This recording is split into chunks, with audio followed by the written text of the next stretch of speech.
أعوذ بالله من الشيطان الرجيم. بسم الله الرحمن الرحيم. الحمد لله رب العالمين الرحمن الرحيم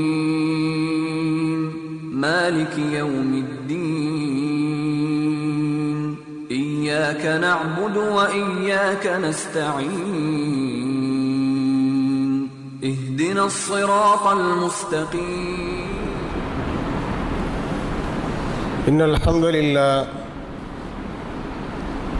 نحمده ونستعينه ونستغفره ونؤمن به ونتوكل عليه ونعوذ بالله من شرور أنفسنا ومن سيئات أعمالنا. من يهده الله فلا مضل له ومن يضلل فلا هادي له. وأشهد أن لا إله إلا الله وحده لا شريك له وأشهد أن محمدا عبده ورسوله أرسله بالحق بشيرا ونذيرا وداعيا إلى الله بإذنه وسراجا منيرا. اللهم صل على محمد وعلى آل محمد كما صليت على إبراهيم وعلى آل إبراهيم إنك حميد مجيد. اللهم بارك على محمد وعلى آل محمد كما باركت على إبراهيم وعلى آل إبراهيم إنك حميد مجيد. أما بعد فأعوذ بالله من الشيطان الرجيم. بسم الله الرحمن الرحيم. يا أيها الناس اتقوا ربكم الذي خلقكم من نفس واحدة وخلق منها زوجها وبث منهما رجالا كثيرا ونساء واتقوا الله الذي تساءلون به والأرحام إن الله كان عليكم رقيبا. وقال الله عز وجل يا أيها الذين آمنوا اتقوا الله حق تقاته ولا تموتن إلا وأنتم مسلمون. وقال في آية إنا أنزلناه في ليلة مباركة. أيها الإخوة في الله أوصيكم وإياي أولا بتقوى الله. அன்பிற்கினிய சகோதரர்களே சகோதரிகளே, அல்லாஹ்வுடைய இல்லத்தில் அவனை தொழுவதற்காக, பணிந்து வணங்குவதற்காக, அவனை பரிசுத்தப்படுத்துவதற்காக நாம் அனைவரும் கூடியிருக்கிறோம். நம்முடைய நல்ல எண்ணங்களையும் செயல்பாடுகளையும் ஏற்றுக்கொண்டு அதற்கு நிறைந்த நன்மைகளை வல்ல அல்லாஹ் நம் அனைவருக்கும் வாரி தருவானாக. நம்மை படைத்து கண்காணித்து கொண்டிருக்கின்ற எல்லாம் வல்ல அல்லாஹுவை பயந்து வாழும்படி என்னையும் உங்களையும் கேட்டுக்கொண்டு இந்த குத்பாவை ஆரம்பிக்கின்றேன். அன்பார்ந்த சகோதரர்களே சகோதரிகளே, புனிதம் நிறைந்த நன்மைகளை அள்ளித்தரக்கூடிய ரமலான் மாதத்தினுடைய கடைசி பகுதிக்கு வந்துவிட்டோம். இன்னும் ஒரு சில நாட்கள் தான் ரமலான் முடிவதற்கு இருக்கிறது. நன்மைகளை, அல்லாஹ்வுடைய திருப்தியை அதிகமாக பெற்றுத்தரக்கூடிய இந்த ரமலானுடைய நாட்கள் முடிவதற்கு முன்னதாக, ரமலான் நம்மை விட்டும் கடந்து செல்வதற்கு முன்னதாக இதை நாம் நமக்கு ஏற்ற வகையில், நம்முடைய பிழைகள் பொறுக்கப்படக்கூடிய வகையில் பயன்படுத்திக் கொள்ள வேண்டும். அதற்காக நாம் அதிகமான முயற்சியை மேற்கொள்ள வேண்டியிருக்கிறது. கடந்த நாட்களில் எந்த அளவிற்கு நாம் முயற்சிகளை மேற்கொண்டோமோ அதைவிட பன்மடங்கு முயற்சிகளை இந்த கடைசி நாட்களில், ரமலானுடைய கடைசி 10 என்று சொல்லப்படுகின்ற இந்த கடைசி நாட்களில் நாம் கண்டிப்பாக மேற்கொண்டாக வேண்டும். அவ்வாறு கூடுதலான முயற்சியை நாம் மேற்கொள்ளும் பட்சத்தில்தான் இந்த ரமலானுக்குள்ளே அல்லாஹ் சுப்ஹானஹு வ தஆலா ஒரு பொக்கிஷத்தை உள்ளடக்கி வைத்திருக்கிறானே, லைலத்துல் கத்ர் என்ற பெயரிலே, அந்த பொக்கிஷத்தை நாம் அனைவரும் அடைய முடியும். இல்லை என்றால் அந்த பொக்கிஷத்தை பெற முடியாத ஒரு துர்ப்பாக்கிய நிலை ஏற்பட்டுவிடும். எல்லா முஸ்லிம் சமுதாயமும், உலகத்தில் இருக்கக்கூடிய அனைத்து முஸ்லிம் சமுதாயமும் இந்த பொக்கிஷத்தை அடைந்து அதனுடைய பேரின்பத்தை அடைய வேண்டும் என்பதற்காகவே அல்லாஹ் சுப்ஹானஹு வ தஆலா இதை அதற்குள்ளே மறைத்து வைத்திருக்கிறான். அப்படிப்பட்ட ஒரு பெரிய பாக்கியத்தை அடைய வேண்டும் என்று சொன்னால் நாம் அதிகப்படியான கூடுதலான முயற்சிகளை கண்டிப்பாக மேற்கொண்டே தீர வேண்டும்.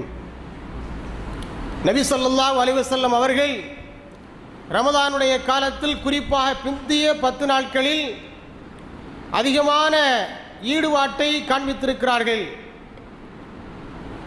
முந்திய 20 நாட்களில் எந்த அளவிற்கு ஈடுபாட்டை காண்பித்தார்களோ அதைவிட கூடுதலான ஈடுபாட்டை இந்த பிந்திய 10 நாட்கள் நபி ஸல்லல்லாஹு அலைஹி வஸல்லம் அவர்கள் கொண்டிருந்தார்கள் என்று ஹதீஸில் நாம் காண முடிகிறது. அவர்கள் இந்த பிந்திய 10 நாட்களில் தனி கவனம் செலுத்தியிருக்கிறார்கள்.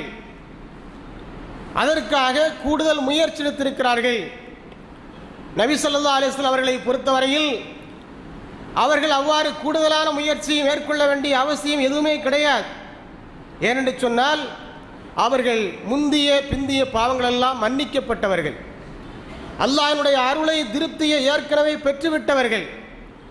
அல்லாஹ்வினுடைய அருளை பெற்றுவிட்ட திருப்தியை பெற்றுவிட்ட அவர்கள், அல்லாஹ்வினுடைய மன்னிப்பை பெற்றுவிட்ட அவர்கள் பிறகு எதற்காக இந்த பிந்திய 10 நாட்கள் கூடுதலான முயற்சியை மேற்கொண்டார்கள் என்று சொன்னால் அவர்களை பின்பற்றி வாழக்கூடிய இந்த மனித சமுதாயத்திற்கு ஒரு சிறந்த முன்மாதிரியாக விளங்க வேண்டும் என்பதற்காக, அவர்களை பார்த்து அவர்களுடைய செயல்முறையை பார்த்து மற்றவர்களும் பின்பற்ற வேண்டும், அதை நடைமுறைப்படுத்த வேண்டும் என்பதற்காகத்தான் ஸல்லல்லாஹு அலைஹி வஸல்லம் அவர்கள் அவ்வாறு செய்து காண்பித்திருக்கிறார்கள்.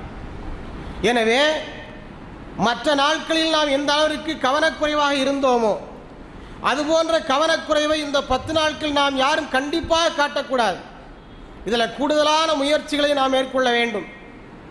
எந்த அளவிற்கு நாம் இந்த நாட்களில் விழித்திருக்கிறோம், பசித்திருக்கிறோம், முயற்சி செய்கிறோம் என்பதை பொறுத்துத்தான் அந்த லைலத்துல் கத்ரை அடையக்கூடிய பாக்கியத்தை அல்லாஹ் சுப்ஹானஹு வ தஆலா நமக்கெல்லாம் வழங்குவான்.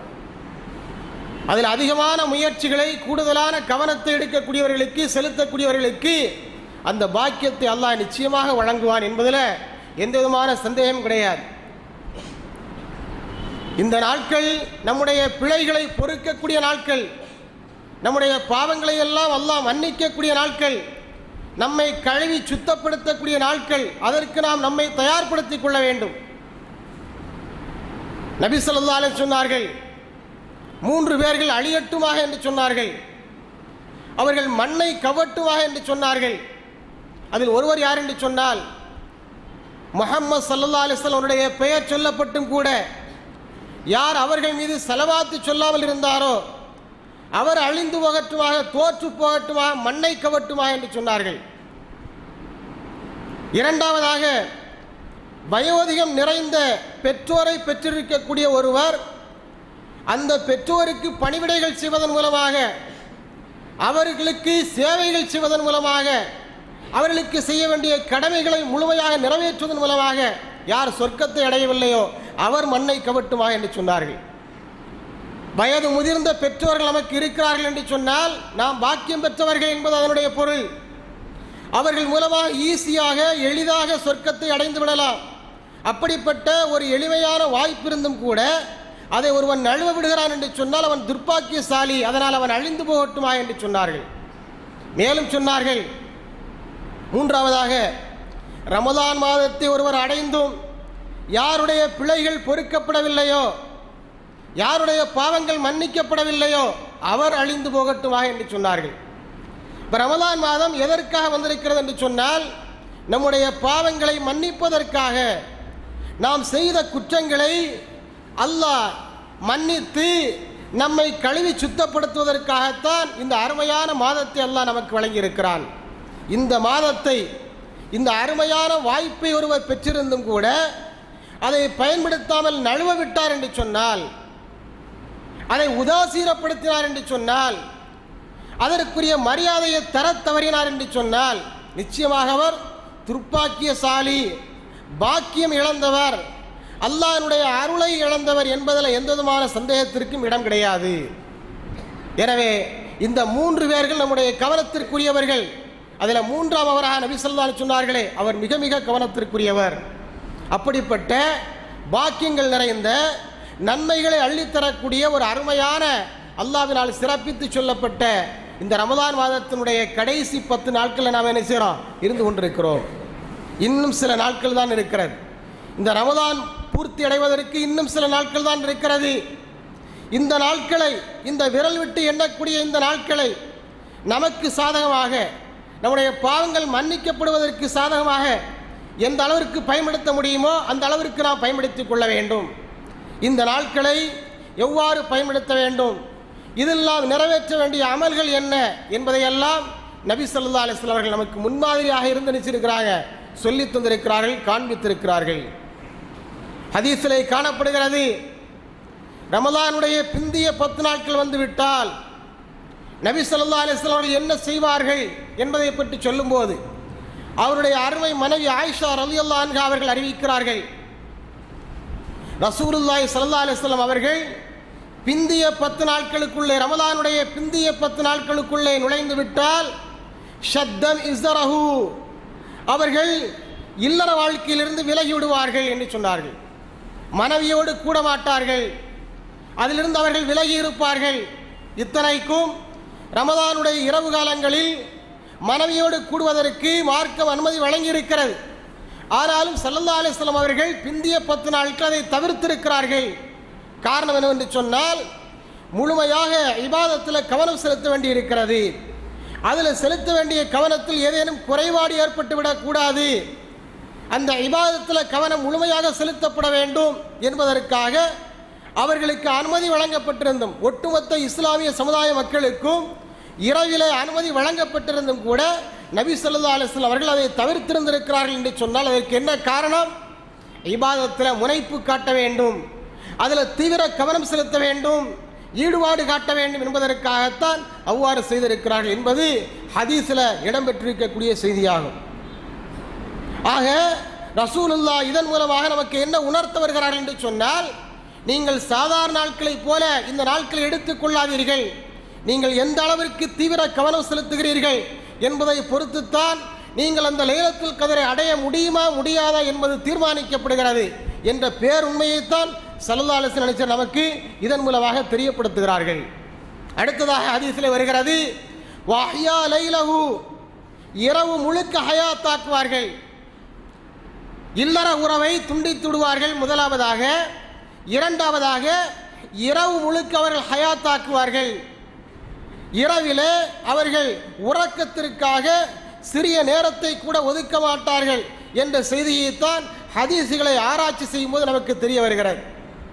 கண்களுக்கென்று ஒரு ஹக் இருக்கிறது, உடலுக்கென்று ஒரு ஹக் இருக்கிறது. அதற்குரிய உரிமையை, கண்களுக்கு தர வேண்டிய ஹக்கை, உரிமையை, உடலுக்கு தர வேண்டிய ஹக்கை, உரிமையை நீங்கள் தந்தாக வேண்டும் என்று சொன்ன ஸல்லல்லாஹு அலைஹி வஸல்லம் அவர்கள்தான் ரமலானுடைய பிந்திய 10 நாட்கள் வந்துவிட்டால் இரவு முழுக்க ஹயாத்தாக்கி இருக்கிறார்கள். இரவு முழுக்க ஹயாத்தாக்கி இருக்கிறார்கள். எதற்காக?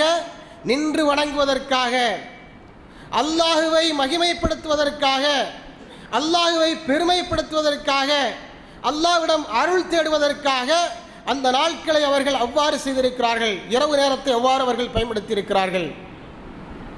அன்னை ஆயிஷா ரலியல்லாஹு அன்ஹா அவர்கள் அறிவிக்கிறார்கள், முந்தைய 20 நாட்கள் இருக்கிறதே, அதை பொறுத்தவரையில் அன்றைய இரவு நேரங்களை நபி ஸல்லல்லாஹு அலைஹி வஸல்லம் எவ்வாறு கழிப்பார்கள் என்று சொன்னால், சில பகுதியை இபாதத்து செய்து கழிப்பார்கள், மேலும் சில பகுதியை தூங்கி கழிப்பார்கள் என்று சொன்னார்கள். இப்போ இரண்டுமே நடைபெற்றிருக்கிறது. முந்தைய 20 நாட்களில் தூக்கமும் இருந்திருக்கிறது, இபாதத்தும் இருந்திருக்கிறது. ஆனால் பிந்திய 10 நாட்களில் இபாதத்து மட்டுமே இருந்திருக்கிறது, தூக்கம் தவிர்க்கப்பட்டிருக்கிறது. அதை அவர்கள் தியாகம் செய்திருக்கிறார்கள். அந்த அளவிற்கு இந்த நாட்களுக்கு ஸல்லல்லாஹு அலைஹி வஸல்லம் அவர்கள் முக்கியத்துவம் தந்திருக்கிறார்கள் என்று சொன்னால், நாமெல்லாம் எம்மாத்திரம், நாமெல்லாம் எந்த அளவிற்கு அதில் தீவிரமான ஈடுபாட்டை, கவனத்தை செலுத்த கடமைப்பட்டிருக்கிறோம் என்பதை நாம் எண்ணி பார்க்க கடமைப்பட்டிருக்கிறோம். ஸல்லல்லாஹு அலைஹி வஸல்லம் அவர்களை பொறுத்தவரையில் அந்த இபாதத்துகளை செய்யாமல் இருந்தால் கூட அல்லாஹ் சுப்ஹானஹு வ தஆலா அவர்களை குற்றம் பிடிக்கப் போவதில்லை. அவர் அல்லாஹ்வுடைய அருளை பெற்றுவிட்டவர்கள், பாவங்கள் மன்னிக்கப்பட்டு விட்டவர்கள். ஆனால் நாம் அப்படியா? அனுதினமும் நாம் பாவக்கடைகளில் மூழ்கி எழுகின்றோம். நாம் அறிந்தோ அறியாமலோ ஏதாவது ஒரு பாவத்தை எல்லா நேரங்களிலும் செய்து கொண்டே இருக்கிறோம். அப்படிப்பட்ட நாம் இந்த நாட்களை எந்த அளவிற்கு அல்லாஹ்விடத்தில் அருளை பெறக்கூடிய நாட்களாக, அல்லாஹ்விடத்தில் நெருக்கத்தை தேடித்தரக்கூடிய நாட்களாக பயன்படுத்திக் கொள்ள வேண்டும் என்பதை நாம் எண்ணி பார்க்க வேண்டும். அவன் இரவு முழுக்க நினைச்சிருக்கிறாங்க, ஹயாத்தாக்கி இருக்கிறார்கள். அதனால்தான் ஸல்லல்லாஹு அலைஹி வஸல்லம் அவர்கள் இஅ்திகாஃப் என்கின்ற ஒரு வழிபாட்டை அவர்கள் நிறைவேற்றியிருக்கிறார்கள். அவர்கள் மாத்திரமல்ல, அவர்களுக்கு பிறகு அவருடைய மனைவிமார்கள் அந்த இபாதத்தை நிறைவேற்றியிருக்கிறார்கள் என்பதை காண முடிகிறது. எனவே அதற்கு வாய்ப்புள்ளவர்கள் கண்டிப்பாக அந்த இஅ்திகாஃப் என்கின்ற வழிபாட்டை நிறைவேற்ற வேண்டும். எதற்காக என்று சொன்னால், அந்த பிந்திய 10 நாட்களில் தான் லைலத்துல் கத்ர் என்று சொல்லப்படக்கூடிய கண்ணியம் நிறைந்த இரவு என்று அல்லாஹ் சுப்ஹானஹு வ தஆலா சொல்கிறானே, மதிப்பு வாய்ந்த இரவு என்று, அந்த இரவை அடைவதற்கான முயற்சி அது. அதில் ஒற்றைப்படையான இரவுகளில் நீங்கள் தேடிக்கொள்ளுங்கள் என்று சொன்னார்கள். பிந்திய 10 நாட்கள் ஒற்றைப்படையான இரவுகளில் நீங்கள் அதை தேடிக்கொள்ளுங்கள் என்று சொன்னார்கள். ஸல்லல்லாஹு அலைஹி வஸல்லம் அவர்கள் லைலத்துல் கத்ர் என்றைக்கு என்பதை திட்டவட்டமாக தெளிவாக குறிப்பிட்டு சொல்வதற்காக வந்த வேளையில் இருவர் சச்சரவில் ஈடுபட்டு கொண்டிருக்கிறார்கள், சண்டையில் ஈடுபட்டு கொண்டிருக்கிறார்கள். அதை சொல்வதற்காக வந்தவர்களுக்கு அந்த செய்தி மறக்கடிக்கப்பட்டு விடுகிறது. அப்போது ஸல்லல்லாஹு அலைஹி சொல்கிறார்கள், இந்த லைலத்துல் கத்ர் என்பது என்றைக்கு எந்த நாளில் அது வருகிறது என்பதை சொல்வதற்காக நான் வந்தேன். உங்களில் இருவர் சச்சரவில் ஈடுபட்டு கொண்டிருந்தீர்கள், அதனால் எனக்கு அது மறக்கடிக்கப்பட்டு விட்டது. அதிலும் ஒரு ஹைர் இருக்கலாம், அதிலும் ஒரு நன்மை இருக்கலாம். அதனால் பிந்திய 10 நாட்களில் ஒற்றைப்படையான இரவுகளில் அதை நீங்கள் தேடுங்கள் என்று சொன்னார்கள். அதற்காக அதை அடைவதற்காக நீங்கள் முயற்சி செய்யுங்கள் என்று சொன்னார்கள். போர்வையை இழுத்து போர்த்தி கொண்டு நன்றாக தூங்கிக் கொண்டிருக்கிறார்களே, வயிறு முட்ட உண்டு விட்டு அவர்களுக்கு லைலத்துல் கத்ர் கிடைக்குமா என்று சொன்னால் நிச்சயமாக கிடைக்காது. இரவு முழுக்க தேவையில்லாத பேச்சுக்களை பேசிக்கொண்டு கலை நிகழ்ச்சிகள் ஈடுபாடு கொண்டு அதில் நேரத்தை கழித்துக் கொண்டிருக்கிறார்களே, அவர்களுக்கு அந்த லைலத்துல் கத்ரை அடையக்கூடிய பாக்கியம் கிடைக்குமா என்று சொன்னால் நிச்சயமாக கிடைக்காது. வேறு யாருக்கு கிடைக்கும்?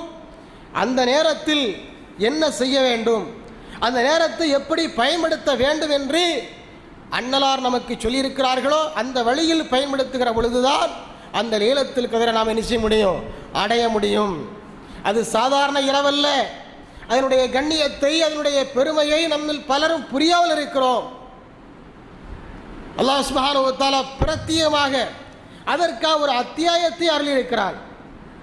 இன்னா அன்ஸல்னாஹு ஃபீ லைலத்துல் கத்ர் வமா அத்ராக மா லைலத்துல் கத்ர் லைலத்துல் கத்ரி கைரும் மின் அல்ஃபி ஷஹர் தனஸ்ஸலுல் மலாயிகத்து வர்ரூஹு ஃபீஹா பிஇذن ரப்பிஹிம் மின் குல்லி அம்ரின் ஸலாம் ஹிய ஹத்தா மத்லஇல் ஃபஜ்ர் என்கின்ற அத்தியாயத்தை அல்லாஹ் சுப்ஹானஹு வ தஆலா முழுக்க முழுக்க லைலத்துல் கத்ருடைய மகிமையை சொல்வதற்காகவே இறக்கி அருளியிருக்கிறான். இந்த அத்தியாயத்தில் வேறு எந்த செய்தியும் சொல்லப்படவில்லை. முழுக்க முழுக்க லைலத்துல் கத்ரை பற்றி மட்டும்தான் சொல்லப்பட்டிருக்கிறது. அந்த செய்தியை தாங்கிய ஒரு முழுமையான அத்தியாயத்தை அல்லாஹ் சுப்ஹானஹு வ தஆலா அருளியிருக்கிறான் என்று சொல்லும்போது அது எந்த அளவிற்கு முக்கியத்துவம் வாய்ந்த ஒன்று. ஏறக்குறைய 83 ஆண்டுகள் ஒருவர் இபாதத்து செய்தால் என்ன நன்மைகள் கிடைக்கிறதோ, ஏறக்குறைய 83 ஆண்டுகள் இபாதத்துகள் செய்தால் ஒருவருக்கு என்ன நன்மைகள் கிடைக்கிறதோ அத்தனை நன்மைகளும் இந்த ஒரே இரவில் கிடைத்து விடுகிறது. எவ்வளவு பெரிய பாக்கியம்! ரசூலுல்லாஹி ஸல்லல்லாஹு அலைஹி சொன்னார்கள், என்னுடைய சமுதாய மக்களுக்கு ஆயுள் காலம் எவ்வாறு தீர்மானிக்கப்பட்டிருக்கிறது என்று சொன்னால் 60லிருந்து 70 வரை என்று சொன்னார்கள்.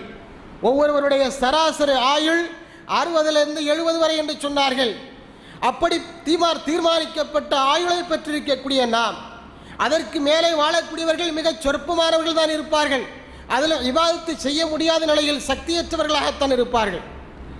நம்மில் எத்தனை பேர்கள் 60 வரை வாழக்கூடியவர்கள் இருக்கிறோம், எத்தனை பேர் 70 வரை வாழக்கூடியவர்கள் இருக்கிறோம், எத்தனை பேர் 100 வயது வரை வாழக்கூடியவர்கள் இருக்கிறோம்.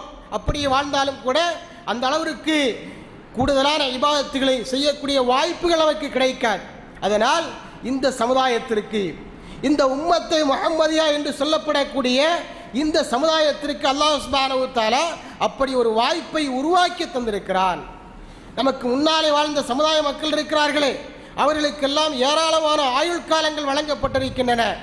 150 ஆண்டுகள், 200 ஆண்டுகள், 300 ஆண்டுகள் என்று சர்வ சாதாரணமாக வாழ்ந்திருக்கிறார்கள்.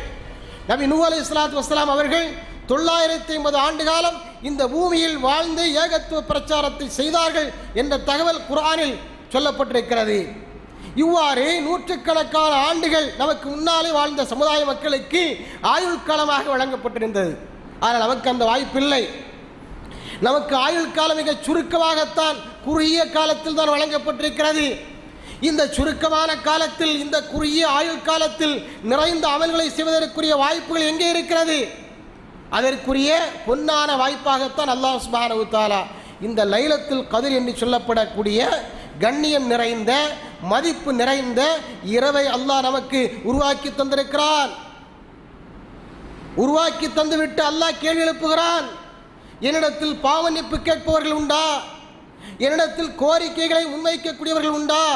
உங்களுடைய கோரிக்கைகளை நான் ஏற்றுக்கொள்கிறேன், உங்களுடைய பாவங்களை மன்னிப்பதற்கு நான் தயாராக இருக்கிறேன் என்று சொல்லி அல்லாஹ் சுப்ஹானஹு வ தஆலா அழைப்பு விடுக்கின்றான், நம்மை அழைக்கின்றான், அவனின் பக்கம் நெருங்கி வருவதற்காக அழைக்கின்றான். நாம் ஒரு முழம் அடி எடுத்து வைத்தால் அல்லாஹ் சுப்ஹானஹு வ தஆலா அதற்கு பன்மடங்கு முழத்தை அடியெடுத்து வைத்து நம்மிடத்தில் நம்மை நோக்கி வருவதற்கு அவன் தயாராக இருக்கிறான். எதற்காக? நம்முடைய பிழைகளை மன்னிப்பதற்காக, நம்முடைய பாவ கரைகளை அகற்றுவதற்காக அல்லாஹ் சுப்ஹானஹு வ தஆலா காத்திருக்கிறான். அவன் காத்திருக்கும் போது அந்த காத்திருப்பை நாம் வீணாக்கிவிடக்கூடாது. அதை நாம் பயன்படுத்தி கொள்ள வேண்டும். நமக்கு சாதகமானதாக அதை நாம் மாற்றிக்கொள்ள வேண்டும். அதற்குத்தான் இந்த லைலத்துல் கத்ர் என்பது நிச்சயப்பட்டிருக்கிறது, வழங்கப்பட்டிருக்கிறது. லைலத்துல் கத்ர் இந்த நாளில் தான் என்று திட்டவட்டமாக தீர்மானித்து சொல்லப்படவில்லை. ஆனால் ஒரு சில பேர் அதை ஒரு விழாவாக கொண்டாடி கொண்டிருக்கிறார்கள். ஒரு சிலர் 27ஆம் இரவு தான் லைலத்துல் கத்ர் என்று சொல்லி அதை தீர்மானமாக வரையறுத்து இன்றைய எந்த நாள் என்பது ரசூலுல்லாவுக்கே தெரியவில்லை, அது அவர்களுக்கு மறக்கடிக்கப்பட்டு விட்டது என்று ஸல்லல்லாஹு அலைஹி வஸல்லம் அவர்களை சொல்லி காண்பிக்கிறார்கள். இந்த உண்மைகளை எல்லாம் தெரிந்திருந்தும் கூட 27 அன்றுதான் லைலத்துல் கத்ர் என்று திட்டவட்டமாக தீர்மானித்து அன்றைய நாளை, இபாதத்துகளால் அலங்கரிக்கப்படக்கூடிய அந்த நாளை, இபாதத்துகளால் ஹயாத்தாக்கப்படக்கூடிய அந்த நாளை, அந்த இரவை இவர்கள் எப்படி ஹயாத்தாக்குகிறார்கள்? அலங்கார வண்ண வண்ண விளக்குகளை கொண்டு நினைச்சாங்க ஹயாத்தாக்குகிறார்கள். இப்படித்தான் இந்த இரவை அலங்கரிக்க வேண்டுமா? இரவை ஹயாத்தாக்க வேண்டும் என்பதனுடைய பொருள் என்ன? இபாதத்துகளால் அலங்கரிக்க வேண்டும், இபாதத்துகளால் ஹயாத்தாக்க வேண்டும். குர்ஆன் ஓதுவதால், திக்ரு தஸ்பீஹாத்துகளால், நஃபிலான வணக்கங்களால், இன்ன பிற எத்தனை இபாதத்துகள் இருக்கிறதோ அத்தனை இபாதத்துகளால் அந்த இரவை ஹயாத்தாக்க வேண்டும் என்பதுதான் அதனுடைய பொருளை தவிர வண்ண வண்ண விளக்குகளால் அதை அலங்கரிக்க வேண்டும் என்பது அதனுடைய பொருள் அல்ல. ஆனால் நம்முடைய சமுதாயத்தில் பெரும்பாலானவர்கள் என்ன விளங்கி வைத்திருக்கிறார்கள்? அருமையான சுவையான உணவை படைத்து, உணவை தயாரித்து அதை விநியோகம் செய்வது, இந்த மாதிரி அலங்காரம் செய்வது, அந்த இரவு பொழுதுகளை வீணடிப்பது, இப்படித்தான் விளங்கி வைத்திருக்கிறார்கள். அதற்கு பெயர் லைலத்துல் கத்ர் அல்ல, அதற்கு பெயர் இரவை ஹயாத்தாக்குவதும் அல்ல. ஸல்லல்லாஹு அலைஹி வஸல்லம் அவர்கள் அப்படி ஒரு முன்மாதிரியை, தவறான முன்மாதிரியை நமக்கு காண்பித்து தரவில்லை. ஆகவே லைலத்துல் கத்ர் என்றால் என்ன, அன்றைய தினத்தில் நாம் செய்ய வேண்டியது என்ன, அன்றைக்கு செய்யக்கூடிய அமல்கள் என்ன, அதை எவ்வாறு பயன்படுத்திக் கொள்ள வேண்டும் என்பதற்கு ஸல்லல்லாஹு அலைஹி வஸல்லம் வழிகாட்டுதல் இருக்கிறது. அதை புரிந்து கொண்டு அந்த அடிப்படையில் நாம் என்ன செய்யணும்? செயல்பட வேண்டும். மேலும் ஸல்லல்லாஹு அலைஹி வஸல்லம் அவங்க அந்த லைலத்துல் கத்ர்ல என்ன செய்ய வேண்டும் என்பதை பற்றி, எப்படிப்பட்ட கோரிக்கையை, எப்படிப்பட்ட பிரார்த்தனையை கேட்க வேண்டும் என்று ஸல்லல்லாஹு அலைஹி வஸல்லம் கேட்கப்பட்ட போது ஸல்லல்லாஹு அலைஹி சொல்றாங்க, எந்த மாதிரியான பிரார்த்தனையை செய்ய வேண்டும் என்பதை பற்றி அவர்கள் சொல்லிக் கொடுக்கிறார்கள். அல்லாஹும்ம இன்னக அஃபுவுன் துஹிப்புல் அஃப்வ ஃபஅஃபு அன்னி. அல்லாஹும்ம இன்னக அஃபுவுன், இறைவா அல்லாஹ்வே நீ மன்னிப்பு வழங்கக்கூடியவனாக இருக்கிறாய். துஹிப்புல் அஃப்வ, மன்னிப்பு வழங்குவதை விரும்பக்கூடியவனாக இருக்கிறாய். எனவே ஃபஅஃபு அன்னி, என்னுடைய பிழைகளை நீ மன்னித்தருள்வாயாக என்ற அருமையான துஆவை அன்றைய இரவில் கேட்கும்படி ஸல்லல்லாஹு அலைஹி வஸல்லம் அவர்கள் நமக்கு கற்றுத் தந்திருக்கிறார்கள். இதுதான் அன்றைய இரவில் நாம் கேட்கக்கூடிய துஆ. இதை தவிர்த்து விட்டு புதிதாக உருவாக்கி வைக்கப்பட்டிருக்கக்கூடிய தௌபாங்கிற பேரில் ஒரு தௌபாவை உருவாக்கி வைத்திருக்கிறார்கள். பிராண்டடாக நினைச்சிருக்கிறாங்க. ஒரு புத்தகத்தை போட்டு தௌபா என்று ஒரு புத்தகத்தை உருவாக்கி வைத்திருக்கிறார்கள். அதில் சில வாசகங்கள் எழுதப்பட்டிருக்கிறது. அந்த வாசகங்களை இமாம் படிப்பார். இமாம் சொல்லி துவா செய்வார், பின்னாலே இருக்கக்கூடியவர்கள் என்ன செய்வாங்க, அதை ரிப்பீட் பண்ணுவார்கள், அல்லது அவர்களும் கூட சேர்ந்து ஆமீன் சொல்வார்கள். இதற்கு பெயர் தௌபா அல்ல. ஒரு சில வார்த்தைகளை எழுதி வைத்துக் கொண்டு படிப்பதற்கு பெயர் தௌபா அல்ல. தௌபா என்பது அவரவர்களுடைய பிழைகளை சொல்லி, பாவங்களை சொல்லி, இறைவனுக்கு முன்னாலே பணிந்து மனம் உருகி கேட்கப்படுகின்ற அந்த துவாவுக்கு பெயர் தான் தௌபா. இது சடங்கு தௌபா, இது சடங்குக்காக செய்யப்படக்கூடிய தௌபா. இந்த தௌபாவுக்கு அல்லாஹ்விடத்தில் எல் முனை அளவு மதிப்பு இருக்காது. அவரவருடைய உள்ளத்தில் என்ன இருக்கிறது என்பதை அறிந்தவன் அல்லாஹ். யார் யார் என்ன குற்றங்களை செய்திருக்கிறார்கள், என்ன பாவங்களை செய்திருக்கிறார்கள் என்பதை அறிந்தவன் அல்லாஹ். எனவே அவரவர்கள் தனிப்பட்ட முறையில் அல்லாஹ்விடத்தில் வச்சு மன்றாட வேண்டும். தங்களுடைய குறைகளை, குற்றங்குறைகளை சொல்லி அல்லாஹ்விடத்தில் பிழை பொறுக்க தேட வேண்டும். யா அல்லாஹ், நான் இந்த மாதிரி குற்றங்களை எல்லாம் செய்திருக்கிறேன், இனி மேற்கொண்டு இந்த குற்றங்களை செய்ய மாட்டேன், இந்த தவறை செய்ய மாட்டேன் என்று மனம் உருகி கேட்க வேண்டும். தௌபாவுக்கென்று சில நிபந்தனைகள் இருக்கிறது. செய்த குற்றங்களை சொல்லி அல்லாஹ்விடத்தில் அழ வேண்டும், மனம் உருகி கேட்க வேண்டும். மேற்கொண்டு அந்த குற்றங்களை, அதே தவறுகளை செய்வதில்லை என்ற மன உறுதி வேண்டும். இப்படிப்பட்ட நிபந்தனைகளோடு செய்யப்படக்கூடிய ஒன்றுக்குத்தான் தௌபா என்று சொல்லப்படும். மேலும் சில புதிய புதிய வழிபாடுகளை எல்லாம் உருவாக்கி வைத்துக் கொண்டு செய்து கொண்டிருக்கிறார்கள். ரசூலுல்லாஹ் காண்பித்து தராத குறிப்பிட்ட சில வழிபாடுகளை எல்லாம் அன்றைய இரவில் லைலத்துல் கத்ர் என்பது 27 என்று ஃபிக்ஸ் பண்ணுறது இருக்கிறதே, குறிப்பிட்டு சொல்வது இருக்கிறதே, அதுவே ஆதாரம் இல்லாத செய்தி. அதை செய்வதோடு அன்றைய நாளில் ரசூலுல்லாஹ் காட்டித் தராத சில இபாதத்துகளை இன்றைய இரவில் லைலத்துல் கத்ருடைய இரவில் செய்யப்படக்கூடிய வழிபாடுகள் என்று சொல்லி செய்கிறார்களே, அதுவும் தவறான வழிமுறை. ரசூலுல்லாஹ்வுடைய வாழ்க்கையில் அப்படிப்பட்ட ஒரு முன்மாதிரி நமக்கு சொல்லித்தரப்படவில்லை என்பதை நாம் எல்லாம் புரிந்து செல்விட வேண்டும்.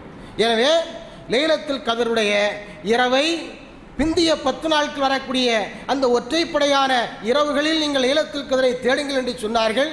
அன்றைய நாளில் நாம் அல்லாஹ்விடத்தில் கேட்கக்கூடிய துஆ என்ன என்பதை நமக்கு சொல்லி தந்திருக்கிறார்கள். அதோடு மாத்திரமல்ல, ஸல்லல்லாஹு அலைஹி வஸல்லம் அவங்க அந்த இரவை ஹயாத்தாக்குறதோட மாத்திரம் நிற்காம அவருடைய குடும்பத்தவர்களையும் எழுப்பிவிடுவார்கள். எந்த நாட்களில்? இந்த பிந்திய 10 நாட்களில். மற்ற நாட்களில் அதிகமாக கவனம் செலுத்துறதில்லை. ஆனால் இந்த பிந்திய 10 நாட்களில் முழுக்க முழுக்க அதை ஹயாத்தாக்குவதோடு அவர்களுடைய குடும்பத்தவர்கள், நெருங்கிய சொந்த பந்தங்கள் இருக்கிறார்களே, அவர்களையும் அவர்கள் தட்டி எழுப்பி விடுவார்கள். தொழுகைக்காக எழுந்திருங்கள் என்று சொல்லி அவர்களை தட்டி எழுப்பிவிடுவார்கள். தன்னுடைய வீட்டிலிருந்து புறப்பட்டு சென்று தன்னுடைய மகளுடைய வீட்டுக்கு சென்று கதவை தட்டி தொழுங்கள் என்று என்ன செய்வாங்க, சொல்லுவார்கள் என்று ஹதீஸிலே காணப்படுகிறது. எந்த தொழுகை? கட்டாய கடமையான தொழுகை அல்ல, ஃபர்லாக்கப்பட்ட 5 நேர தொழுகையில் இருக்கிறதே அந்த தொழுகைக்காக ஸல்லல்லாஹு அலைஹி வஸல்லம் அவர்கள் இவ்வாறு இரவு நேரத்தில் தன்னுடைய வீட்டிலிருந்து புறப்பட்டு செல்லல. இந்த இரவிலே தொழப்படக்கூடிய கியாமுல் லைல் இருக்கிறதே, அந்த வழிபாட்டை நிறைவேற்றுவதற்காக, தன்னுடைய சொந்த பந்தங்களை உசுப்பி விடுவதற்காக, அவர்களுக்கு இதை உணர்த்துவதற்காக, இதனுடைய முக்கியத்துவத்தை அவர்களுக்கு கொண்டு செல்வதற்காக இரவிலே புறப்பட்டு செல்வார்கள் என்று காணப்படுகிறது. என்று சொன்னால் எந்த அளவிற்கு ஸல்லல்லாஹு அலைஹி வஸல்லம் அவர்கள் இதற்கு மிகுந்த முக்கியத்துவத்தை கொடுத்திருக்கிறார் என்பதை நம்மால் அறிந்து கொள்ள முடிகிறது. ஆகவே அன்பார்ந்த சகோதரர்களே, இந்த நாட்கள் ரொம்ப முக்கியத்துவம் வாய்ந்த நாட்கள். நாம் கவனக்குறைவாக இருக்கவே கூடாது. 20 நாட்கள் எப்படி எல்லாம் இருந்தாச்சு, அப்படி இப்படியுமா இருந்தாச்சு, அந்த மாதிரி இந்த நாட்கள் நாம் நினைக்கக்கூடாது, எடுத்துக்கொள்ளக்கூடாது. கூடுதலான ஈடுபாடு வேண்டும், கூடுதலான கவனம் வேண்டும். இரவு நேரத்தை, முழுமையான நேரத்தை முடியாவிட்டாலும் பெரும்பகுதி நேரத்தை ஹயாத்தாக்குவதற்கு நாம் என்ன செய்யணும்? குடும்பத்தோடு முயற்சி மேற்கொள்ள வேண்டும். ஒற்றையாக அல்ல, குடும்பத் தலைவர் மாத்திரமல்ல, அல்லது குடும்பத்தில் யாரோ ஒருவர் மாத்திரமல்ல, குடும்பத்தோடு அந்த இபாதத்தை நிறைவேற்றுவதற்கு நாம் முயற்சி மேற்கொள்ள வேண்டும். இதன் மூலமாக அந்த லைலத்துல் கத்ர் என்று சொல்லப்படக்கூடிய அந்த பாக்கியம் நிறைந்த இரவை நாம் அனைவரும் அடைவதற்கு முயற்சிக்க வேண்டும். நாம் செய்யக்கூடிய முயற்சிகளுக்கு அல்லாஹ் சுப்ஹானஹு வ தஆலா தகுந்த நற்கூலியை தருவானாக. நாம் எதிர்பார்த்து செய்யப்படக்கூடிய அமல்களுக்குரிய நன்மைகளை நிரப்பமாக முழுமையாக தந்தருள்வானாக. இந்த ரமலானுடைய நாட்களில் நம்முடைய பிழைகளை எல்லாம் அல்லாஹ் சுப்ஹானஹு வ தஆலா பொறுத்து லைலத்துல் கத்ரை நாம் தேடுகின்றோமே, அதற்காக எடுக்கக்கூடிய முயற்சி இருக்கிறதே, அதை அல்லாஹ் சுப்ஹானஹு வ தஆலா ஏற்றுக்கொள்வானாக என்று கூறி நிறைவு செய்கின்றேன். யா அய்யுஹல்லதீன ஆமனு தக்குல்லாஹ வக்கூலு கௌலன் சதீதா யுஸ்லிஹ் லக்கும் அஅமாலக்கும் வ யக்ஃபிர் லக்கும் ذுனூபக்கும் வ மன் யுத்திஇல்லாஹ வ ரசூலஹு ஃபகத் ஃபாஸ ஃபௌஸன்